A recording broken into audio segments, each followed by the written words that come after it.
हम सब जानते हैं कि जिसका भी जन्म होता है उसकी मृत्यु तय है, और जिसका उदय होता है उसका अस्त होना भी उतना ही निश्चित है, ताकि वो दोबारा उदय हो सके। यही तो सृष्टि का चक्र है। तो फिर एक सवाल जो सदियों से हमारे मन में घूमता रहा है, वो ये है कि इस दुनिया का, इस संसार का अंत कैसे होगा। ये एक बहुत पुराना सवाल है और हमारे धर्म ग्रंथों ने इसका जवाब देने की कोशिश की है। तो चलिए देखते हैं कि वो क्या कहते हैं। शास्त्रों के हिसाब से इस सवाल का जवाब सिर्फ एक शब्द में है, प्रलय।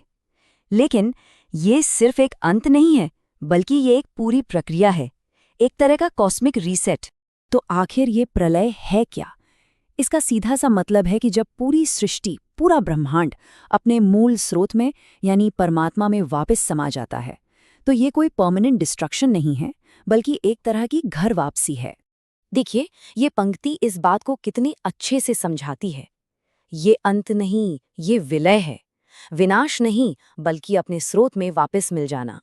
और यहाँ एक बहुत दिलचस्प बात है, प्रलय सिर्फ एक तरह का नहीं होता। जी हाँ, हमारे शास्त्रों में एक नहीं बल्कि 5 अलग अलग तरह के प्रलय बताए गए हैं, जिनका स्केल एक व्यक्ति से लेकर पूरे ब्रह्मांड तक जाता है। तो ये 5 प्रकार हैं: नित्य, आत्यंतिक, नैमित्तिक, व्रत और प्राकृत प्रलय। चलिए अब एक एक करके इन्हें समझते हैं। सबसे पहले बात करते हैं व्यक्तिगत स्तर की। पहला है नित्य प्रलय। ये तो हर दिन हर पल हो रहा है। जन्म और मृत्यु का ये जो चक्र लगातार चलता रहता है, वही है ये। अरे हमारी जो रोज की नींद है ना, उसे भी इसका एक छोटा सा रूप माना गया है। और फिर है आत्यंतिक प्रलय। ये है किसी आत्मा का अंतिम लक्ष्य, जब उसे मोक्ष मिल जाता है और वो इस जन्म और मृत्यु के चक्र से हमेशा के लिए आजाद हो जाती है। अच्छा, तो ये तो हुई व्यक्तिगत स्तर की बात। अब जरा बड़े स्केल पर चलते हैं, उन विशाल प्रलय की तरफ जिनका असर पूरी दुनिया और खुद ब्रह्मांड पर होता है। इसे कहते हैं नैमित्तिक प्रलय। ये तब होता है जब ब्रह्मा का एक दिन यानी एक कल्प पूरा हो जाता है और इस कल्प के अंत में तीनों लोकों का पूरी तरह से विघटन हो जाता है। और इसका वर्णन बड़ा ही नाटकीय है। सबसे पहले 7 सूर्यों की आग धरती को जलाकर राख कर देती है। सारा पानी भाप बन जाता है। फिर शेषनाग के मुंह से निकली आग तीनों लोकों को भस्म कर देती है।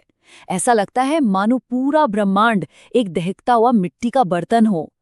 और इस भयानक आग के बाद आती है प्रलयांकारी बारिश। जरा सोच कर देखिए, उस झुलसी हुई दुनिया की कल्पना कीजिए। जल और पेड़ों के बिना पृथ्वी एक कछुए की पीठ की तरह एकदम सपाट और बेजान नजर आती है। और ये जो बारिश है, ये कुछ घंटे या दिन नहीं, बल्कि 100 से भी ज्यादा सालों तक लगातार होती रहती है। धीरे धीरे सब कुछ एक विशाल ब्रह्मांडीय महासागर में डूब जाता है और चारों तरफ सिर्फ और सिर्फ अंधेरा छा जाता है। लेकिन ये भी अंतिम अंत नहीं है। सबसे बड़ा, सबसे आखिरी विघटन है प्राकृत प्रलय। इस प्रलय में सिर्फ 3 लोक नहीं, बल्कि पूरा का पूरा ब्रह्मांड अपने मूल तत्वों में ही विलीन हो जाता है। ये एक तरह से सृष्टि की पूरी प्रक्रिया को उलटने जैसा है, जैसे एक रिवर्स बटन दबा दिया हो। पृथ्वी अपने सार यानी जल में मिल जाती है, जल अग्नि में, अग्नि वायु में, वायु आकाश में, और आखिर में आकाश भी अपने मूल स्रोत यानी प्रकृति में समा जाता है। सब कुछ वापस अपने शुरुआती बिंदु पर लौट आता है। तो यहाँ सबसे जरूरी बात ये समझनी है कि ये जो विनाश है, ये सिर्फ विनाश के लिए नहीं है। ये एक जरूरी पड़ाव है, एक नए जन्म से ठीक पहले का एक दिव्य विश्राम। प्रलय इस बड़े, कभी न खत्म होने वाले चक्र का एक हिस्सा है। देखिए, पहले सृष्टि होती है, फिर युग बीतते हैं, फिर प्रलय आता है। प्रलय के बाद भगवान विष्णु विश्राम करते हैं और फिर एक नई सृष्टि का आरंभ होता है। ये चक्र हमेशा चलता रहता है। और ये विचार इस पूरी अवधारणा के सार को मजबूत करता है कि ये एक चक्र है। विघटन के बाद सृष्टिकर्ता एक बार फिर जागते हैं और एक नए ब्रह्मांड का पुनर्निर्माण करते हैं। तो हम घूम फिरकर उसी एक गहरे सवाल पर आ जाते हैं, क्या हर अंत असल में बस एक नई शुरुआत है?